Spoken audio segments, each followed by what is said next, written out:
الحمد لله الذي هدانا لهذا وما كنا لنهتدي لولا أن هدانا الله. اللهم صل على محمد وبارك وسلم. أما بعد، قال رسول الله صلى الله عليه وسلم: بلغوا عني ولو آية. حضرات محترم،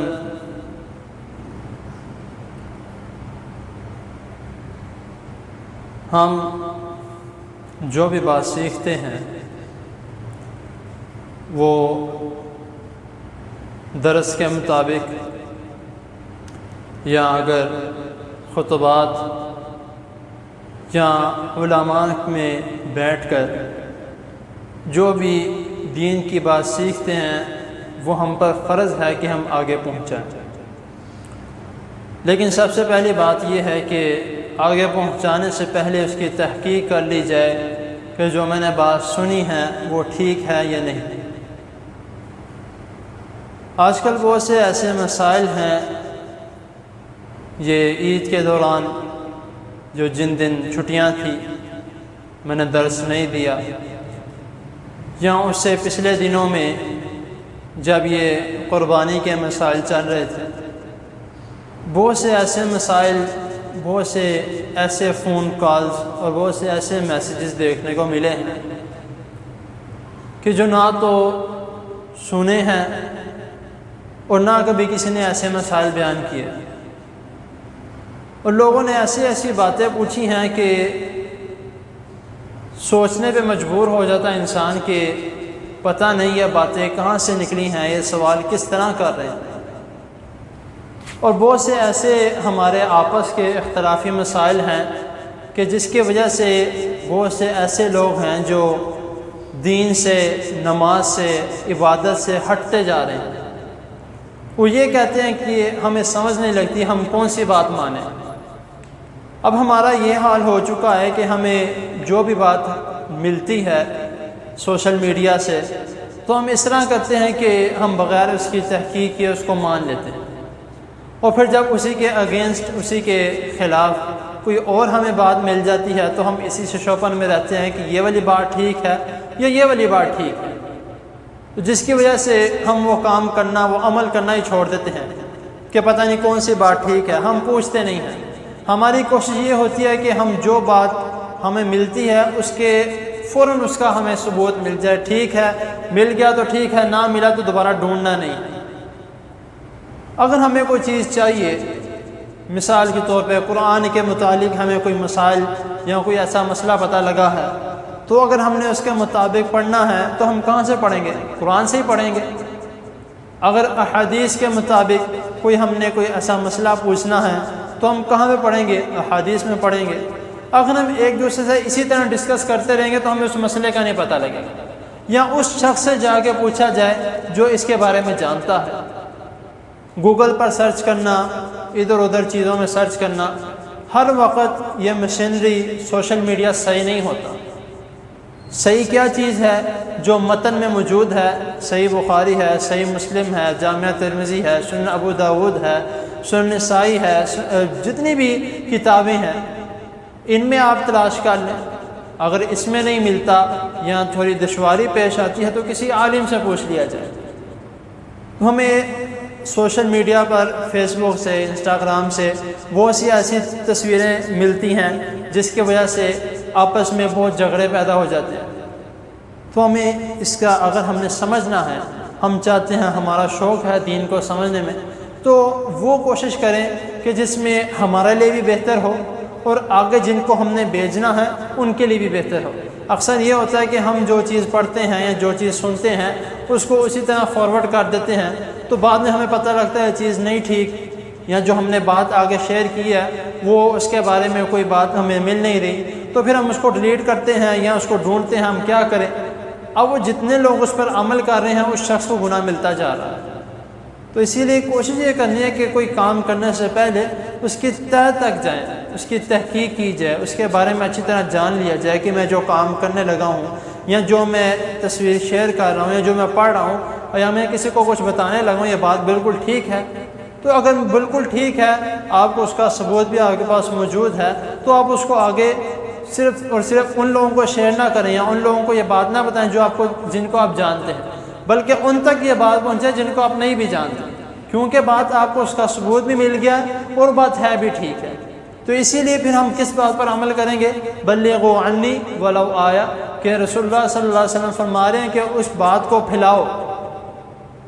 جو تم نے مجھ سے سنی ہے۔ اب اس حدیث میں مجھ سے سنی ہے، تو ہم نے آپ صلی اللہ علیہ وسلم سے سنی ہے۔ کس طرح سنی ہے؟ آپ کی احادیث خود پڑھ کے سنی ہے۔ تو جب ہم نے پڑھی ہے، ایک آیت بھی ہم نے پڑھی ہے، تو اس کے بارے میں بھی ہم جانتے ہیں، تو ہمیں چاہیے وہ ہم اس کو آگے پہنچائیں۔ تو یہ ایک سلسلہ ہے جو ہم ایک دوسرے کو کڑی کے ساتھ کڑی جوڑ سکتے ہیں، ایک دوسرے کو دین کی طرف لا سکتے ہیں۔ تو ایک خوبصورت طریقہ کار یہ ہے کہ اگر آپ مثال کے طور پہ آپ کو کوئی چیز ملی ہے تو آپ اس کو بارے میں جانتے بھی ہیں، آپ نے پڑھا بھی ہے، تو ہر چیز ہمارے موبائل میں موجود ہے، فیس بک ہے، جس طرح میں نے کہا کہ انسٹاگرام ہے، واٹس ایپ ہے، تو اگر ہمیں کوئی چیز ملی ہے اس کے بارے میں جانتے ہیں تو ادھر بھیج دیں، صاف طریقہ کار ہے، اس کے اندر بھیج دیں تاکہ لوگ دیکھیں، اس کو پڑھیں اور اس کو سمجھیں۔ یہ ہمارا طریقہ کار ہے، کیونکہ اب ادھر بیٹھ کے بات کرنا یا کسی مجلس میں بیٹھ کے اسلامک بات کرنا، اس کے متعلق بہت کم لوگ ایسے ہیں جو اس طرح بیٹھ کے سنتے ہیں یا اس کو سمجھتے ہیں یا اس کو جاننے کی کوشش کرتے ہیں۔ زیادہ تر لوگ صرف اور صرف سوشل میڈیا تک رہ چکے ہیں، تو ہمیں اس کا بھی خیال کرنا چاہیے۔ اور یہ تمہید میں نے کیوں باندھی ہے، یہ بات میں نے کیوں کی ہے ساری، یہ اس لیے کی ہے کہ جس طرح میں نے کہا کہ اگر آپ سوشل میڈیا کے ذریعے کوئی کام کرنا چاہتے ہیں تو وہ آپ کر سکتے ہیں۔ وہ کس طرح؟ جو طریقہ کار میں اپنا رہا ہوں وہ میں آپ کو بتا دیتا ہوں کہ الحمدللہ، شکر الحمدللہ، یہ کام کرتے ہوئے مجھے 3 سال، تقریباً 3.5 سال ہو چکے ہیں کہ جو سوشل میڈیا بے حیائی پھیلا رہا ہے، جو سوشل میڈیا لوگوں کو غلط طریقے کی طرف لے کے جا رہا ہے، الحمدللہ اس کو میں ان چیزوں کی طرف استعمال کر رہا ہوں کہ جس کی طرف لوگ اچھے طریقے ہے، اچھے کام، اچھے سوالات یا وہ چیزیں سیکھیں جو ہمیں سیکھنی چاہیے۔ واٹس ایپ کے تھرو، اس کے علاوہ یوٹیوب کے تھرو، جو آپ سب جانتے ہیں، اکثر لوگوں نے دیکھا بھی ہے، کچھ لوگوں نے سبسکرائب بھی کیا ہوا ہے یہ جاننے کے لیے کہ کون کون سا درس کس طرح آ رہا، تو سنتے رہتے ہیں۔ واٹس ایپ کے تھرو میں یہ بتا رہا تھا کہ واٹس ایپ میں جو اسٹیٹس والی آپشن ہے، جو موبائل استعمال کرتے ہیں ان کو پتہ ہے سوشل میڈیا کا کہ واٹس ایپ کے تھرو اسٹیٹس والی جو آپشن ہے وہاں پہ سوال لگایا جاتا ہے، اور جو الحمدللہ شکر اللہ کا پہلے کم لوگ تھے، آہستہ آہستہ بڑھتے بڑھتے تقریباً 25 سے 30 سے 35 لوگ ہیں جو روز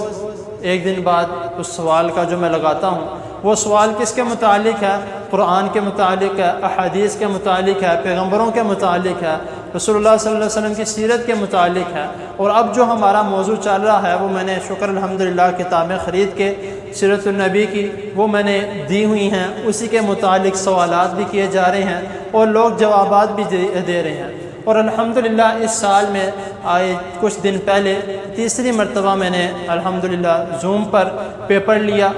جو میں نے سوالات ان کو سکھائے یا ان کو جن جوابات ان سے لیے، وہ زوم پر پیپر لیا گیا، اور صرف میں نے پیپر نہیں لیا، ان پیپر کا رزلٹ بنا کے ان کو دیا بھی، اور رزلٹ بنانے کے بعد جن جن لوگوں کی پوزیشنیں آئی ان کو میں نے باقاعدہ انعامات بھی دیے کہ اگر انسان کی حوصلہ افزائی ہو جاتی ہے، اس نے سوالات کے جوابات دیے ہیں، اس کی حوصلہ افزائی، اس طرح لوگ زیادہ دین کی طرف آتے ہیں۔ تو ہمیں کوشش کرنی چاہیے کہ اگر ہم اس کو اپنائیں تو انشاءاللہ تعالی ہمارا بہت فائدہ ہوتا ہے۔ تو اگر مثال کے طور پر جس طرح میں نے ابھی بتایا، تو اور بھی بہت سے لوگوں نے یہ بات سن کر، یا جو جس طرح میں نے پہلے بھی میں کافی دفعہ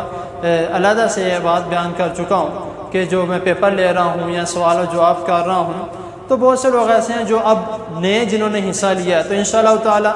عید کی چھٹیوں کی وجہ سے میں نے یہ سلسلہ روکا ہوا تھا، تو ہفتے والے دن سے دوبارہ انشاءاللہ اس کا آغاز کیا جا رہا ہے۔ تو اگر آپ میں سے کوئی بھائی حصہ لینا چاہتے ہیں یا آپ لوگوں کے گھر والے، کیونکہ الحمدللہ شکر اللہ کا میرے جو سوالوں کے جواب دیے جا رہے ہیں وہ 6 سال سے لے کر اوپر جتنی مرضی عمر ہو، کچھ لوگ ایسے بھی ہیں بیچ میں ماشاءاللہ جو 60 سال کے ہیں، 70 سال کے ہیں، وہ بھی جواب دے رہے ہیں۔ تو یہ یعنی کہ ایک دین سکھانے کا طریقہ ہے۔ تو کوشش کریں تو انشاءاللہ تعالی اگر آپ میں سے بھی کوئی حصہ لینا چاہتا ہے تو وہ بھی انشاءاللہ تعالیٰ وہ مجھے بتا دے، یا وہ سامنے جو فلیکس لگی ہے اس پہ میرا نمبر لکھا ہے، ادھر سے نمبر دے کے مجھے میسج کر دے کہ میں حصہ لینا چاہتا ہوں آپ سے، میں نے بھی سوالوں کے جواب دینے ہیں، آپ لینا چاہتے ہیں یا آپ کے گھر والوں میں سے کوئی لینا چاہتا ہے، آپ کے بچے لینا چاہتے ہیں تو انشاءاللہ تعالیٰ سب لے سکتے ہیں۔ بچوں کے لیے میں علیحدہ سوال لگاتا ہوں چھوٹا، جو بچے یعنی کہ بآسانی جواب دے سکیں، اور بڑوں کے لیے علیحدہ سوال لگاتا ہوں تاکہ بڑے اپنا جواب دے سکیں۔ تو اللہ تعالیٰ کی حضور دعا ہے اللہ تعالیٰ میں جو یہ کام کر رہا ہوں، یہ محنت کر رہا ہوں، اور جو محنت سے جواب دے رہے ہیں اللہ ان کی بھی محنت اور میرے بھی محنت قبول و منظور فرمائے، اور یہ دین کا کام ہم سب کو کرنے کی اللہ تعالیٰ ہمیں توفیق عطا فرمائے۔ تو پھر ہی ہمارا اس حدیث پر عمل ہوگا کہ بلغوا عنی ولو آیا، کہ جو بات سنو وہ اگرچہ ایک آیت ہی ہو آگے لازمی پہنچاؤ۔ اللہ تعالیٰ کی حضور دعا ہے اللہ تعالیٰ ہمیں جو سنا اس کو سمجھنے کے، اس پر عمل کرنے کی توفیق۔ جی سر۔ وعلیکم السلام۔ جی لیکن آپ رفع یدین کرتے ہیں، آپ جب جاتے ہیں ایسی مسجد پہ جہاں پہ امام رفع یدین نہیں کرتا لیکن آپ اس کے پیچھے کھڑے ہو کے رفع یدین کرتے ہیں، امام کی تائید مقتدی پہ لازم ہے، لیکن دونوں صورتوں میں مقتدی پر وہ نہیں ہوگی، امام کی تائید میں نہیں ہوگی، کیونکہ وہ رفع یدین ایک جگہ پہ رفع یدین امام کر رہا ہے، مقتدی نہیں کر رہا، ایک جگہ پہ مقتدی کر رہا ہے امام نہیں، یہ تھوڑا سا فرق ہے، مجھے سمجھا دیں۔ اصل میں جو حدیث کے الفاظ ہیں رفع دین کے متعلق وہ صحیح الفاظ ہیں، صحیح بخاری میں بھی ہے، مسلم میں بھی ہے، اور جتنی کتابیں ہیں ان سب میں رفع دین لازم ہے کہ رسول اللہ صلی اللہ علیہ وسلم نے رفع دین کیا، اور باقاعدہ یہ الفاظ ہیں کہ آپ صلی اللہ علیہ وسلم جب رفع دین کرتے نماز شروع ہوتے وقت، رکوع میں جاتے وقت، رکوع سے اٹھتے وقت، اور ایک حدیث میں یہ بھی آتا ہے کہ جب آپ دو رکعت مکمل کر کے تیسری رکعت کے لیے یعنی کہ پہلی تشہد مکمل کر کے تیسری رکعت کے لیے اٹھتے آپ تب بھی رفع دین کرتے۔ تو اب ہم نے یہ دیکھنا کہ ایک حدیث وہ ہے کہ جہاں پہ یہ فرمایا جا رہا ہے کہ امام کی اقتداء کی جائے، اور ایک حدیث وہ ہے جو آپ صلی اللہ علیہ وسلم کا خود کا عمل ہے، ٹھیک ہے۔ تو ہم نے دونوں حدیثوں پر اس طرح عمل کر سکتے ہیں کہ جب آپ صلی اللہ علیہ وسلم کا یہ عمل مبارک ہے کہ آپ صلی اللہ علیہ وسلم جب نماز پڑھتے اور رفع دین لازمی کرتے، کیونکہ یہ حدیث کہیں بھی نہیں ملتی کہ آپ صلی اللہ علیہ وسلم رفع دین نہ کرتے ہوں۔ اگر اس حدیث پہ وہی مل جائے تو پھر ہم اس بات کو مان لیں گے، جب وہ حدیث نہیں ملتی تو اسی لیے اس پر بھی عمل کرنا پڑے گا، اور رفع دین جو نہیں کرتے تو وہ ہمیں پتہ ہے، سب کو پتہ ہے جو یہ بات جانتے ہیں کہ یہ اس طرح کی کوئی حدیث نہیں ہے، تو اس وجہ سے اس پر عمل کرنا ہمارے لیے زیادہ ضروری ہے، اس پر نہ کریں تو اس میں ہمارے لیے کوئی گناہ نہیں ہے، کیونکہ جب ہمیں وہ حدیث ملتی نہیں ہے تو کافی علماء نے بھی اس کے بارے میں ریسرچ کیا تو نہیں ملتا، تو اس وجہ سے ہمیں خیال کرنا چاہیے جو حدیث ہمارے پاس موجود ہے اس پر عمل کیا جائے، اور جو نہیں ہے تو پھر ظاہری سی بات ہے اس پر عمل کرنے سے بدعت کہلائے گا۔ تو اسی لیے جو بھی ہے جس طرح بھی ہے جو ہمیں ملتا ہے ظاہری سی بات ہے اس پر عمل کرنا ہے، تو باقی اللہ تعالیٰ بہتر فرمائے، جو اس طرح کرتے ہیں اللہ تعالیٰ سب کو ہدایت